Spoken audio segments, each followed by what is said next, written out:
Welcome to the conversation on the TYT network. We are really lucky here at the Young Turks. I think there's at least 4 living legends right now, and we're about to interview the 4th. We did talk to the other 3, including Reverend William Barber, just a little while ago, and all within the last couple of months.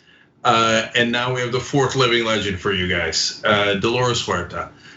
So she founded the Agricultural Workers Association, the United Farm Workers with Cesar Chavez.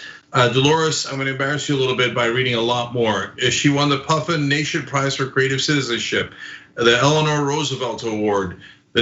She's in the National Women's Hall of Fame, the Ellis Island Medal of Freedom Award. She's the one who came up with the term "si se puede" that Barack Obama used so well in his campaign, and really just an absolute legend in activism and in the labor movement. Dolores, it's an absolute pleasure to have you on the Young Turks. Well, thank you. I feel quite honored to be on your program. I remember the first time I saw you and I heard about what you were doing, and I was just blown away to think, and you were so far ahead of your time because now everybody is doing what you were doing way back then. Thank you, Dolores. Really, really appreciate that. And of course, Dolores also has the Dolores Huerta Foundation, which we're going to talk about in a little bit.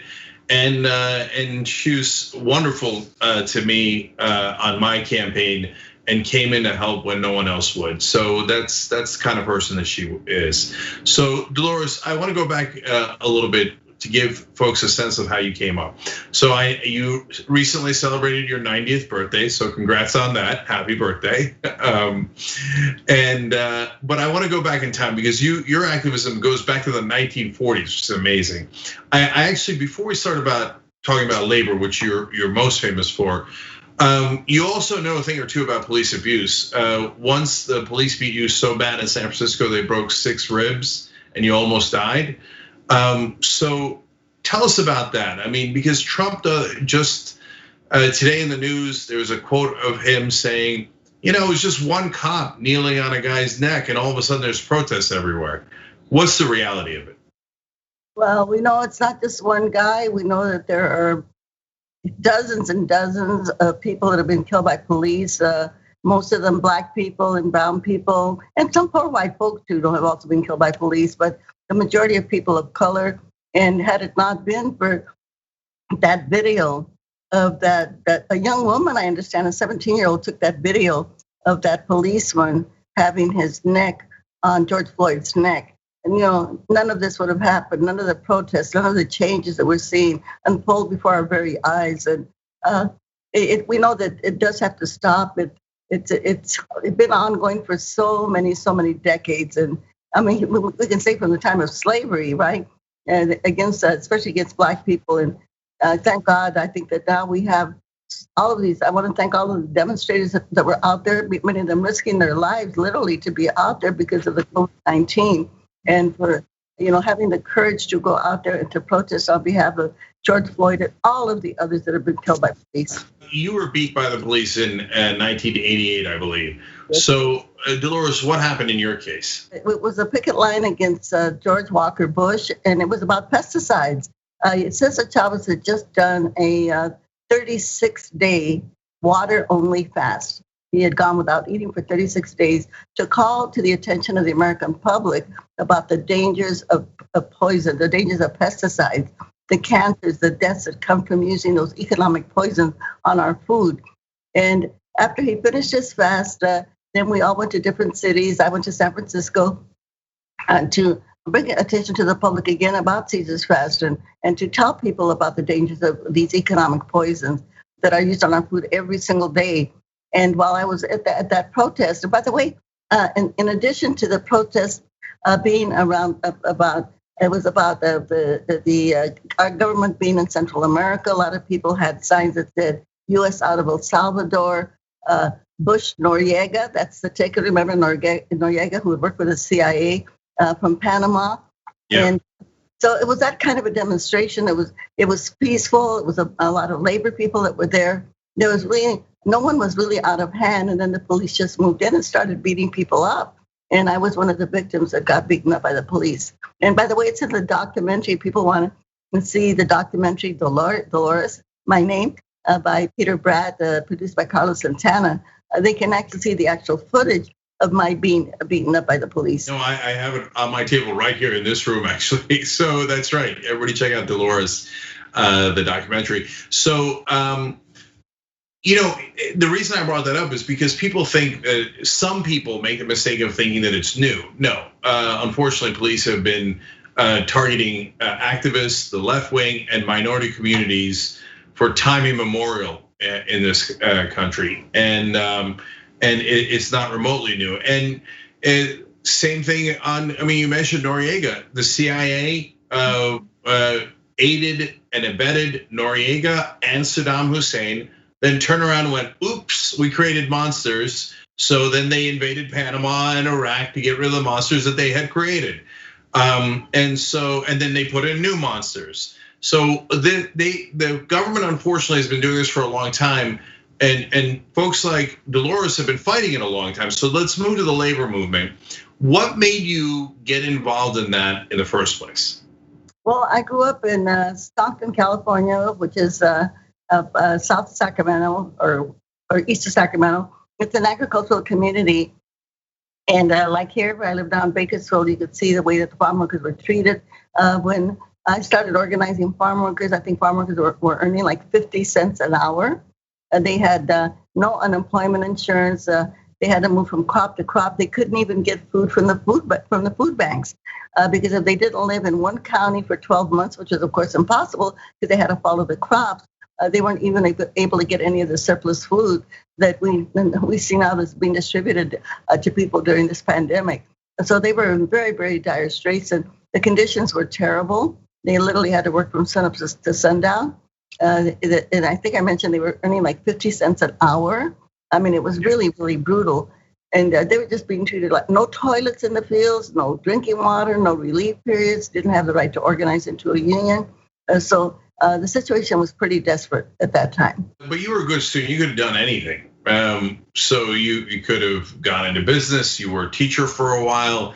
What made you say, nope, instead I'm going to take the much, much harder route, the thankless route, with almost no resources to back me up, and be an activist to try to help these folks? Well, I had the good fortune of meeting this great organizer named Fred Ross Sr.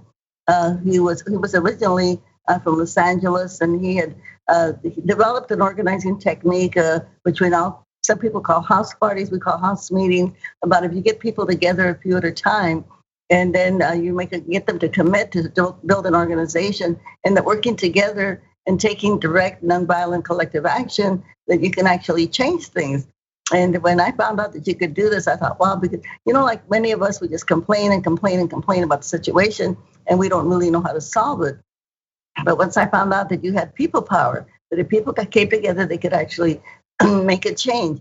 And once I learned that, then I wanted to devote my life to doing exactly that. And that is, to this day, this is what I've committed my life to. If you're out there and you're ever organizing a meeting, and we've done a lot, right? And so some of you have participated in those. You never know when there's a Dolores Huerta that comes to that meeting and you spark something that's amazing. So now let's go to the movement, because so you and Cesar Chavez start United Farm Workers. And at the time, as you say, they're not allowed to take bathroom breaks. They're out there in the sweltering heat, getting 50 cents an hour, et cetera.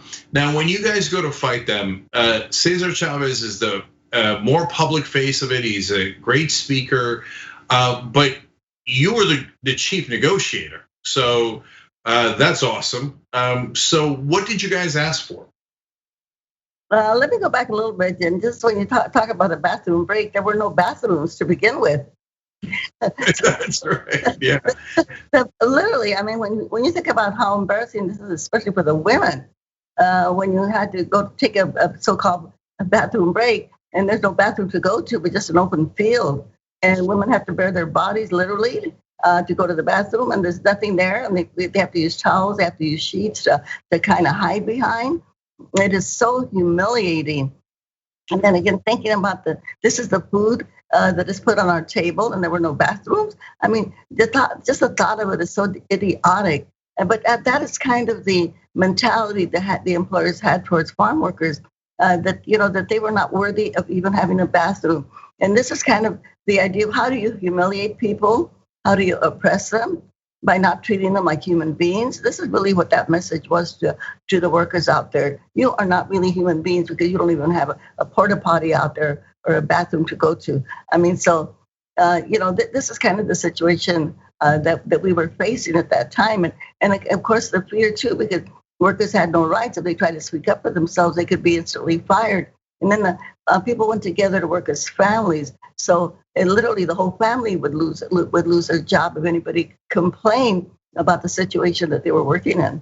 In a situation where anyone who complains is immediately fired, how do you even organize them? Well, we had to do it, as I mentioned earlier, just family by family, house by house, getting a few people at a time, talking about the conditions, explaining to them that, they really could change the conditions that they were living in and working in, but they had to come together. So it took a lot of patience. It took a lot of time. And actually, before we had the first strike in Delano, California in 1965, Cesar and I had been having these meetings in people's homes for 3 solid years. It didn't happen overnight. We had to build an organization and then do it literally family by family, group by group, small group by small group. But it worked. I need people to realize that it's not quick, and if you don't get immediate gratification, hold on. It took Dolores and Cesar Chavez 3 years to get to a point where they could take action. And so what was it that you guys, if you remember, that you were originally asking for when you went to go negotiate with the companies? Well, toilets, number one, rest periods, an increase in wages. And actually, in our first contracts, we got a hiring hall, then we got a medical plan for the workers, and we actually got unemployment insurance in our contract several years before, but actually about almost 10 years before it became a law in the state of California. So every contract that we signed, we had the employers pay into a fund for unemployment insurance for the workers. So that way, when they had to migrate from one place to another one, and if they were without a job, they could get a check. They could actually have something to live on between jobs. And how did you break those guys? Because the modern world's bad enough, but back then it was even harder. And you didn't have any technology to organize people. I mean, there's just so many challenges that went along with it. So what worked? What eventually got the grape companies to say, okay, you win, we'll pay higher wages and do the things you're asking for? Well, actually, we had this huge strike where people came out on strike, but we're so close to the Mexican border that they could bring in strike breakers literally overnight. So they would keep bringing more people in, we would take them out, they would bring more in, we would take them out. And then finally, one of our volunteer attorneys at that time, a guy named, his name is Stu Weinberg from San Francisco, he said, have you ever thought of doing a boycott? And we said, what? A boycott? And that's when they were doing the bus boycott. They had done the bus boycott in Montgomery, Alabama. And so we thought, well, and then he said, because some of the companies that you're striking are liquor companies like Shenley, and we had all these wine companies like Gallo Wine. And so we thought, okay, we'll try that. So some of our volunteers, they actually hitchhiked all the way to New York, and they found out where the markets were, where this company, Shenley, who then had a whiskey, Shenley whiskey, and they had the wine and they had the vermouth. And so we took on that one company, Shenley, and went and started saying boycott Shenley. Well, you know what? I mean, that did it. So the company signed, Shenley signed, and then we picked off some of these other wine companies, and they also signed contracts. And then we went after the grape companies, and then we had this huge boycott of all California grapes. And when the growers, they started selling their grapes out of the Coachella Valley about $35 a box. Well, when it came to where they were literally having to auction off the grapes at the market in New York for 75 cents a box and 50 cents a box, then we knew we had won. So it was literally, we had to hit them in the pocketbook, okay? When they couldn't sell their grapes, when we had 17 million Americans to stop eating grapes. And that's when they came to the table and signed contracts. Yeah, it's so many lessons there as well. So at the end of the day, money moves the world, and so you guys move the money, and then finally they were fair and decent to their employees. And another point I picked up there that I didn't see before: they hitchhiked to New York to start the boycott. I mean, it was amazing what you guys went through. So one last thing about that: when was the moment that you knew you had won? Paint a picture for us of that moment and how good it felt. Well, actually, we decided, we thought, well, these guys by now, we know that we've stopped the grapes in several cities, and everything from Chicago to New York, also in Canada, and some in Europe. We had the longshoremen help us there. So we we sat down and we did a study about, studying the markets and the shipments and everything, and we realized, and the price for the grapes, and we said, hey, we have won. And I remember this one fellow from the head of organizing for the AFL-CIO, his name was Bill Kircher, and he said, you know what? It's like they've had their head cut off, but they don't know it till they sneeze. That's what happened. And actually, when they finally gave in, one of the big growers, his name was John Jamara Jr., he called Caesar up, I think like at midnight, and said, okay, you won, I want to negotiate. But then Caesar was very, very smart. And Caesar said, I will not negotiate with you by yourself. I want you to get all of the growers together. And I think he gave him like 24 hours. You get all the growers together, and then we'll negotiate with the whole industry, because he didn't want to go one by one. And that actually they did. Within, I think it was actually like from one day to the next, they got all the growers together, and then they set up a negotiating committee. So that was history. Unfortunately, I wish I could say to you that all of the grape growers are under contract, but unfortunately they're not. Because later on, if you see the documentary, and I think you've probably seen it, after we got the contracts in 1970, then a few years later, the Teamsters came in and they signed sweetheart contracts with the growers, and the union lost all of the contracts. So the United Farm, and I'm not with the union anymore. I left the union in 2002. But today, United Farm Workers has a lot of contracts in the vegetable industry. They have contracts in the strawberries, but they have very few contracts in the grapes, unfortunately. Yeah. That was quite recovered. Yeah, but the struggle continues. But the fact that you and Cesar Chavez, who are just two average Americans, with no power, no money, no nothing, were able to organize through people power and bring industries to their knees until they were fair. It's just amazing. It's a wonderful story. And speaking of the struggle continues, I mean, you're still at it today. So tell us what the Dolores Huerta Foundation does. Well, right now we're doing a lot of stuff. We're working a lot on food banks. In fact, your friend Ruth Sanchez, whom you know very well, she recently was just instrumental in getting us hundreds of gallons, 500 gallons of milk, hundreds of pounds of food.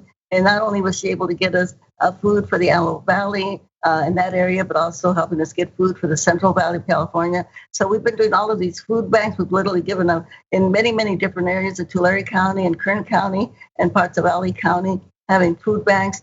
We're still working on education. We sued the Kern High School District. We're going back to court with them because they haven't complied with the bias that they have against Black students and brown students. So we're active in about 14 different school districts, again, trying to end the racism in the school district. We've been working on the census. We had 120 people going door to door. We had to stop and then go on phone banking. We're going back to the streets again with, again, another 120 people, starting on July the 20th. And so we are really super busy. We have a youth group, and then we have our civic engagement group. We're working on schools and communities first, and I would love to have you do a whole special session just on that, because this is an initiative that will bring in over $12 billion into our schools and our communities. And if we can pass that, it'll be on the ballot in November. That'll be a big, big victory for us. And the money will come from the corporations. It'll come from Disney, from Chevron, from all of these big corporations that have not paid their fair share of property taxes. Okay, so So we can talk more about what's going to be on the ballot in November. First of all, I want people to know you can get more information at DoloresHuerta.org. And we've been showing that to you on the screen. We'll have a link down below if you're watching later on YouTube or Facebook. But the ballot initiative that Dolores is referring to is the Schools and Communities First ballot initiative. And so for folks who are not familiar with California, can you tell us about what it reverses in Prop 13 and how it reallocates money? Well, the big corporations, many of them have not really kept up and paid their property taxes. Homeowners, as we all know, we have had our property taxes have increased every year. Every year they keep going up. But these big commercial property owners, their taxes have not gone up. And so now it's time for them to pay up. And it's Proposition 15 on the ballot. Yeah, and it's amazing work as always. 1.7 million signatures on it, so it became absolutely undeniable. And it would send $12 billion every year for schools and essential workers, et cetera. And so it makes all the difference. One more thing, Dolores, you mentioned the census often, and you do a lot of work on it. So real quick, why is the census so important? Well, because it brings money into our communities. Each one of us that gets counted, we bring in $2,500, okay, into our community. And if we are not counted, then that money goes somewhere else. And a lot of people don't realize that. And by the way, there's no citizenship question on the census right now. We have to tell people, don't be afraid. It's confidential. Please participate. You already read about Dolores in some of your history books and civics books. And there'll be statues made of her. So why don't you go work with her right now? How is that for an honor of a lifetime? So everybody go to DoloresHuerta.org. Dolores, it's been an honor for me to talk to you and to have these conversations and to work with you. Thank you so much for joining us. Oh, thank you very much for having me on your program. Thanks for watching this free clip of the Young Turks. Don't forget to become a TYT member today.